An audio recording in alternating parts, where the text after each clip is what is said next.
दोस्तों, इस समय कलयुग चल रहा है। पुराणों और शास्त्रों के अनुसार इसे कल युग कहा गया है। कलयुग से पहले भी 3 युग बीत चुके हैं, जो भूतकाल हो गया है। त्रेता युग, द्वापर युग और सतयुग, यह तीनों युग बीत चुका है। और ग्रंथों के अनुसार कलयुग का भी अंत एक ना एक दिन जरूर होगा। अब यह प्रश्न उठता है कि आखिर कैसा होगा कलयुग के बाद का युग। कलयुग से जुड़ी वह कौन सी बातें हैं जो भगवान श्री कृष्ण ने महाभारत के समय में 5 पांडवों को बता दी थी। इसके साथ ही भगवान श्री कृष्ण ने पांडवों को कलयुग के इंसानों से जुड़े कुछ ऐसे रहस्य बातें भी बताए थे, जो सुनने के बाद आप हैरान हो जाओगे। दोस्तों, यह दिलचस्प रहस्य आप सभी के लिए जानना बहुत आवश्यक है। श्री कृष्ण भगवान ने क्या उपदेश दिए थे 5 पांडव को, और जानते हैं इस वीडियो में। दोस्तों, जब जुए में सब कुछ हारने के बाद जब पांडव वन में जा रहे थे, उस समय पांडवों ने भगवान श्री कृष्ण से पूछे, माधव, हमने तो ऐसा कोई बड़ा दुष्ट कर्म नहीं किया हूँ, फिर भी हमें इतना बड़ा दंड क्यों भुगतना पड़ रहा है।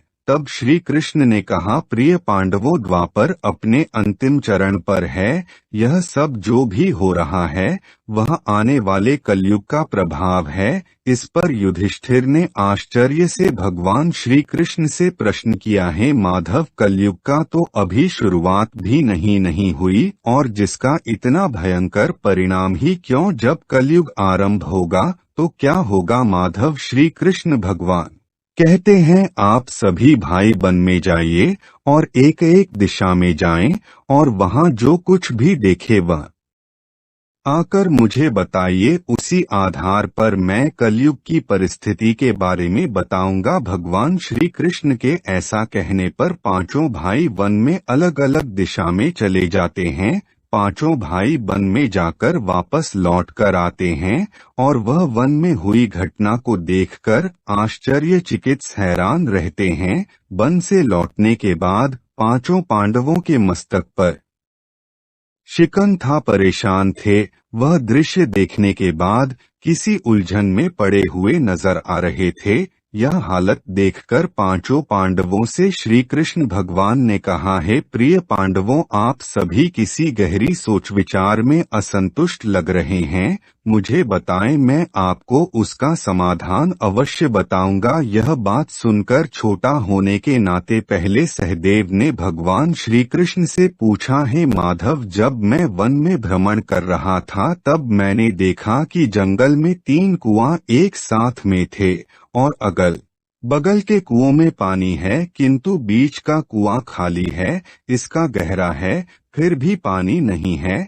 ऐसा क्यों है, और इसका अर्थ क्या है, वह मुझे आप बताइए। इस पर भगवान श्री कृष्ण बोले, कलयुग में लड़का लड़की के विवाह में, छोटे बड़े उत्सवों में, सत्ता के लालच में बहुत ज्यादा पैसे खर्च कर देंगे, किंतु अगर किसी भूखे को देखेंगे तो उनकी सहायता करने में भी किसी व्यक्ति को कोई रुचि नहीं होगी। उनका अपना ही सगा भूख से मरेगा, फिर भी उसे देखते रहेंगे। दूसरी ओर मौजमस्ती, मदिरापान, मांस खाना, सुंदरता, यौवन और बेशर्म से पैसे उड़ाते रहेंगे, किंतु कोई किसी की मदद नहीं करेंगे। कलयुग में अन्न के भंडार होंगे, लेकिन लोग भूख से मर जाएंगे। श्री कृष्ण के मुंह से इस तरह की बात सुनकर सहदेव के आंखों से आंसू गिरने लगते हैं।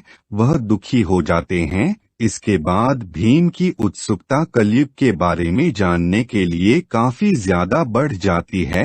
वैसे पूछते हैं, हे माधव, मैंने देखा कि एक गाय अपने बछड़े को इतना अधिक चाट रही थी कि उसके शरीर से खून निकलना शुरू हो जाता है। ऐसा यूं है माधव। श्री कृष्ण भगवान कहते हैं, तुमने देखा एक गाय अपने बछड़े को इतना अधिक चाट रही थी, अधिक चाटने की वजह से उसके शरीर से रक्त निकलना शुरू हो गया। इस तरह कलयुग में भी माँ बाप अपनी संतान पर इतना अधिक प्रेम लुटाएंगे कि उनका कभी विकास नहीं हो पाएगा। कलयुग में माँ की ममता अपने बेटे को इस कदर मोह माया में बांध कर रख देगी कि उसका पूरा जीवन नष्ट हो जाएगा। और अगर किसी का बेटा अपना घर बार छोड़कर साधु सन्यासी बनेगा तो लाखों लोग उसके दर्शन करने के लिए जाएंगे, लेकिन जब अपना बेटा ही घर बार छोड़कर साधु बन जाएगा तो बहुत ज्यादा रोएंगे, विलाप करेंगे कि हमारा बेटा गलत रास्ते पर चला गया। भगवान श्री कृष्ण कहते हैं, मनुष्य को यह समझना होगा कि सत्य और असत्य क्या है, जीवन का गतिशील मार्ग क्या है, जो सत्य कर्म करते हुए मोक्ष की प्राप्ति हो जाए। फिर अर्जुन ने कहा, है माधव, मैंने जो देखा वह तो इससे भी कई गुना आश्चर्यजनक था।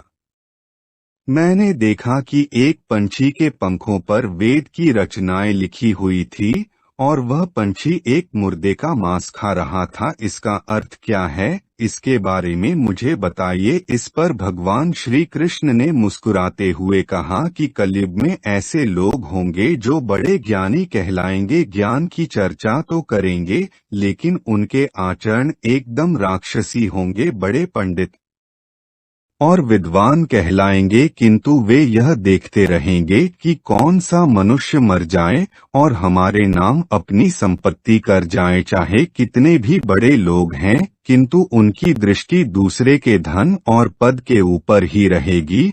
और सत्पुरुष तो बहुत ही कम आपको कलयुग में देखने को मिलेंगे। कलयुग में इंसान मेहनत से धन अर्जित करने की बजाय दूसरों के घरों में चोरी करना और दूसरों की संपत्ति पर जबरदस्ती कब्जा करने वाला होगा। अर्जुन के बाद अपनी जिज्ञासा को शांत करने के लिए नकुल ने श्री कृष्ण से पूछा, है माधव, आप मेरी जिज्ञासा को भी शांत करें। मैंने देखा कि एक बहुत बड़ी चट्टान पर्वत से गिरी, बस बड़े से बड़े वृक्ष भी उसे नहीं रोक पाए, किंतु एक अत्यंत छोटे से पौधे का स्पर्श ही वह चट्टान पर जैसे ही पड़ा वह चट्टान एक जगह पर स्थिर हो गई। ऐसा आखिर क्यों? इस पर श्री कृष्ण कहते हैं कि इसका अर्थ है कि कलयुग में मनुष्य की बुद्धि क्षीण हो जाएगी और उसका जीवन नष्ट हो जाएगा, लेकिन हरि नाम के एक छोटे से पौधे से मनुष्य के जीवन का पतन रुक जाएगा। कलयुग में हरि नाम ही मोक्ष और मुक्ति का एकमात्र मार्ग होगा। चारों भाइयों के प्रश्नों का उत्तर जानने के बाद अब बारी आती है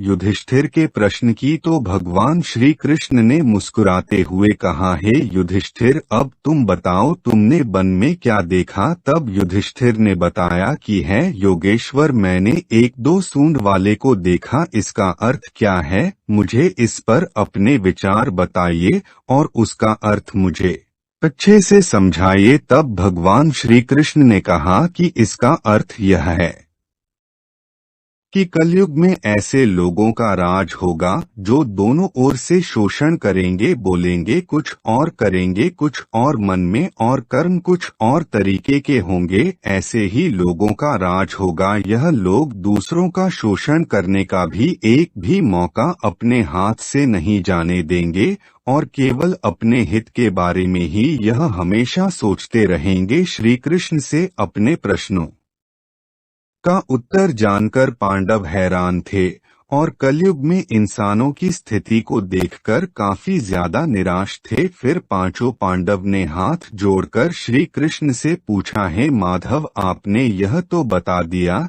कि आने वाला युग कैसा होगा, लेकिन आप हमें यह भी बताएं कि कलयुग का अंत होगा कैसे। तब श्री कृष्ण कहते हैं कि कलयुग के अंत में मनुष्य की आयु मात्र 12 वर्ष की रह जाएगी। इस दौरान लोगों में दुर्भावना बढ़ेगी। कलयुग की उम्र जैसे जैसे बढ़ती जाएगी वैसे वैसे नदियां सूख जाएंगे। बेईमानी और अन्याय से धन कमाने वाले लोगों में बढ़ोतरी होगी। धन के लोभ में मनुष्य किसी की हत्या करने में भी संकोच नहीं करेगा। मनुष्य पूजा पाठ, व्रत, उपवास और सभी धार्मिक काम करना बंद कर देगा। गाय दूध देना बंद कर देगी। मानवता नष्ट हो जाएगी या बिल्कुल भी सुरक्षित नहीं रहेगी। उनका अपने ही घर में शोषण होगा। अपने ही घर के लोग उनके साथ में विचार करेंगे। बाप बेटी, भाई बहन कोई रिश्ता नहीं रह जाएंगे, एक भाई दूसरे भाई का शत्रु बन जाएगा। शादी जैसे पवित्र रिश्ते में भी खटास आने लगेगी। किसी भी व्यक्ति की शादीशुदा जिंदगी ठीक से नहीं चलेगी। पति पत्नी एक दूसरे से बेवफाई करने लगेंगे। कलयुग के अंत के समय में समाज हिंसक तरह से हो जाएगा। जो लोग बलवान होगी उनका ही केवल राज चलेगा।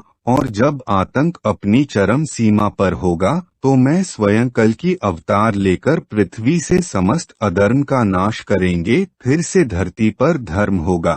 मनुष्य भौतिक सुख की जगह मानसिक सुख को प्रबल देगा। मनुष्य में एक दूसरे के लिए नफरत की कोई जगह नहीं होगी। चारों तरफ प्रेम होगा। धर्म की पूरी तरह स्थापना होगी। ग्रंथों में भी इस बात का वर्णन मिलता है कि कलयुग में जो लोग धर्म और कर्म पर विश्वास करेंगे उन्हें सुख की प्राप्ति होगी। मृत्यु के पश्चात मोक्ष की प्राप्ति होगी। दोस्तों, उम्मीद करते हैं कि आपको हमारा यह वीडियो पसंद आया होगा। यदि आपको वीडियो पसंद आया है तो इस वीडियो को लाइक करें, शेयर करें, चैनल को सब्सक्राइब जरूर करें और कमेंट में हर हर महादेव लिखना ना भूलें। धन्यवाद।